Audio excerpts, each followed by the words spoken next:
Buenos días a todos, buenos días a todas. Voy a intentar enlazar con este vídeo y probablemente con otro, para no hacerlo tan largo como sucedió en el caso de estética, que estuve casi hora y cuarto hablando y al final pesaba muchísimo y casi no lo pude subir a internet. Voy a intentar en este vídeo reproducir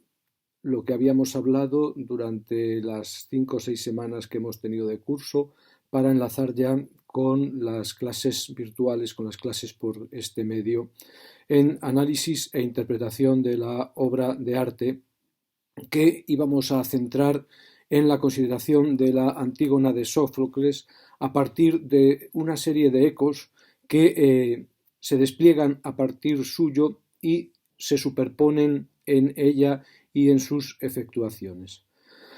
Antes de nada habíamos fijado las condiciones del curso que quedaron claras. Se pasa la asignatura por asistencia, en este caso es por audición de vídeos. La audición en este caso o la asistencia supone un 6 y luego la nota más alta es mediante trabajos que tienen que ser tutorizados por mí, es decir, trabajos que tienen que ser hechos en diálogo conmigo y en un proceso de maduración. Estos trabajos suponen un ascenso notable en la nota hasta llegar casi al 20 en los mejores casos. Habíamos hecho también la presentación del profesor y la presentación de los alumnos y también, como suele ser usual en mí, una reflexión sobre el lugar desde donde hablamos, el lugar desde el que hablamos, cosa altamente importante. El lugar físico, la estructura del departamento, de la Facultad de Filosofía de la Universidad de Oviedo, la posición de España en lo occidental, la posición de lo occidental en el mundo. Cuestiones estas de altísima importancia para entender de lo que estamos hablando y que saldrán porque son la trama de lo que estamos diciendo. La asignatura entonces empezó su exposición, su andadura, allí a finales de enero, el 25-24 de enero, con una serie de cuestiones previas que, como sabéis, a mí me llevan casi un mes desentrañar y que probablemente dejo apenas apuntada. La primera cuestión previa es un tema en el que he trabajado durante bastante tiempo, un tema que me preocupa y que es lo que denomino el cambio metaontológico. La tesis que sostengo, la tesis principal, es que en Occidente, en nuestro Occidente hegemónico y por lo tanto de alguna manera en el resto del mundo físico, del territorio de la humanidad, de forma hegemonizada allí donde no es Occidente, se está produciendo lo que denomino el cambio metaontológico, es decir, se está produciendo el final de una época en la que una serie de ontologías rivales venían compitiendo de forma contradictoria por un territorio que se suponía marcado, delimitado. De alguna manera, entonces, la historia de la filosofía occidental, desde el siglo VI a.C., y probablemente también la historia de las filosofías no occidentales, como puede ser la filosofía occidental, incluso filosofías o pensamientos indoamericanos, pensamientos también africanos, pensamientos semitas, pensamientos de otro tipo. Este tipo de filosofías se caracterizaban fundamentalmente por ser ontologías rivales, es decir, por ser intentos de determinar totalmente desde un punto de vista lo que hay, el haber como una totalidad. De alguna manera, el cambio metaontológico significa que en el momento actual nos estamos dando cuenta, lo que es lo mismo, estamos efectuando mediante nuestras prácticas, mediante nuestras creatividades, nos estamos dando cuenta de que estas ontologías que eran rivales, que se contradecían, que se mataban, se asesinaban entre sí,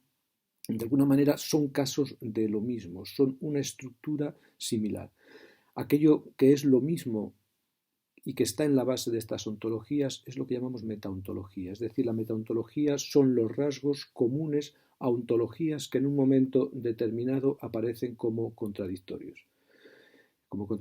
Os dije que yo tomo esta noción de Schelling vagamente,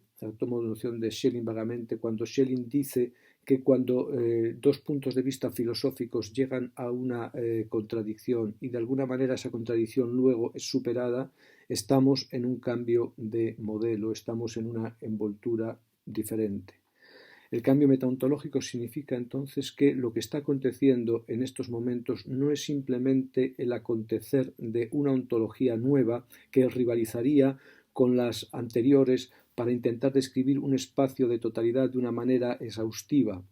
sino que lo que está sucediendo es que estamos yendo más allá de esto, estamos yendo hacia el cambio de los elementos que componían las ontologías anteriores, elementos como totalidad, elementos como unidad, elementos como realidad, elementos como referencia, elementos como sentido. Por lo tanto, el cambio metaontológico significa que estamos dejando de lado este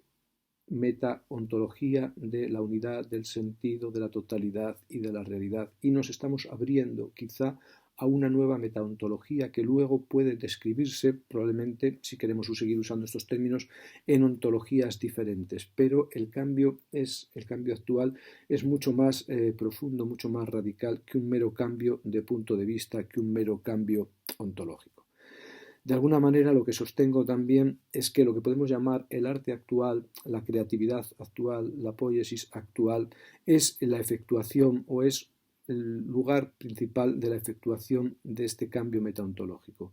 Porque el arte actual no es un arte que nos hable de objetos, no es un arte que nos hable de formas,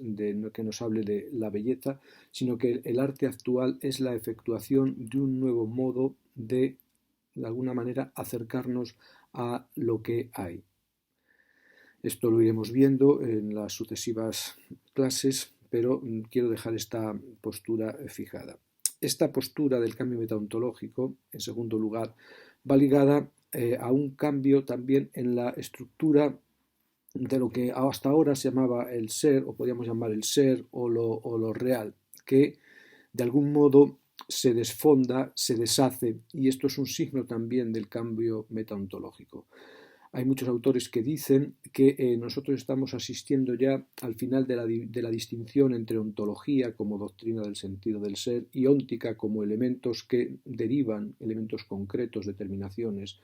de lo real que derivan de ese sentido del ser. De alguna manera estamos asistiendo a un aplanamiento de lo que hay, pero este aplanamiento de lo que hay, este desfondamiento, esta desprofundización, esta superficialización, esta espectacularización, de algún modo este desfondamiento no nos lleva a una reconstrucción de un nuevo fondo, de una profundización mayor en una estructura que se da como profundidad, que se da como arquitectura en la que vamos abandonando lo superficial para irnos adentrando en lo profundo, sino se da de otra manera.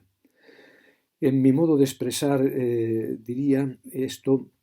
del siguiente modo. Lo que hay fundamentalmente son mundos. Los mundos son articulaciones de lo que podemos llamar el haber, pero no de un haber que está fuera de los mundos y que los mundos van captando, como si fueran vistas sobre un todo, sino que el haber es interno a los mundos. Es decir, el haber no es el ser en general, no es una estructura envolvente de totalidad, sino que es una característica en la que surgen los mundos, es una característica que constituye los mundos, pero no los envuelve. Lo primario en nuestra forma de ver las cosas actual, en mi opinión, es la noción de mundos en plural. Los mundos entonces son articulaciones del haber, pero no de un haber exterior, no de un haber envolvente. Los mundos, que son modalidades de la experiencia, que son todo aquello que nosotros hacemos, pensamos, decimos, deseamos, hacemos acontecer. Los mundos no solo son plurales, no solo son múltiples, no solo son complejos, sino que fundamentalmente no forman una estructura de composición, no forman una estructura de totalidad.